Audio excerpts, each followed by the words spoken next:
Du suspense, un dilemme moral et une réflexion sur le fonctionnement de la justice. Plongé dans l'ambiance allaitante d'un procès avec juré numéro 2. Devenu juré d'un procès pour meurtre après avoir été tiré au sort. Justin Kemps, interprété par Nicolas Hoult, découvre qu'il est peut-être à l'origine du crime. Il se retrouve donc face à un dilemme moral entre se protéger ou se livrer. C'est alors que le drame et les tensions s'imposent, ce qui captive et retient les spectateurs. Ce dernier film du réalisateur Clint Eastwood, sorti le 30 octobre, marque une carrière de plus de 70 ans. Une production qui a déjà reçu 3,8 sur 5 étoiles par la critique. Alors, pour connaître les impressions du Club Média, restez avec nous.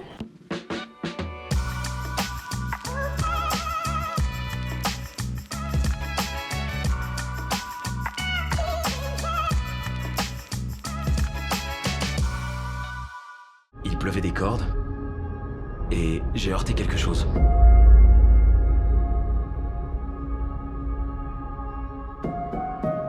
Je suis sorti de la voiture pour vérifier. J'ai cherché, j'ai rien vu. J'ai pensé que ça devait être un cerf qui s'était enfui. On vient d'aller voir le film Juré numéro 2 au cinéma, place à la critique. Pour commencer, je trouvais que c'était un film qui avait beaucoup de suspense, mais qui n'était pas forcément là où moi je m'y attendais. Dans le sens où on sait assez rapidement que le juré il a quelque chose à voir dans l'histoire et qu'il est très certainement coupable. Et du coup, c'est un point qui m'a un petit peu déçue.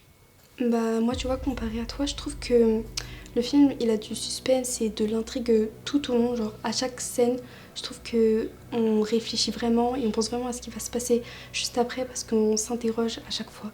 Surtout les scènes dans le tribunal où on voit vraiment que l'avocat et le procureur s'imposent et ont des idées vraiment différentes. Et à ce moment-là, je trouve ça ultra intéressant. Je suis d'accord, en tant que spectateur, on se retrouve vraiment à la place des jurés, on comprend que c'est une position compliquée, c'est vraiment très bien filmé, et c'est pareil pour les scènes de la nuit de l'accident.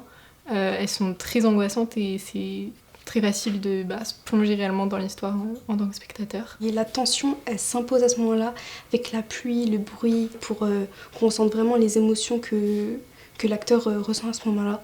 Donc je trouve que c'est très bien fait. Ça, c'est pareil pour le dilemme du jury numéro 2, il est très bien transmis.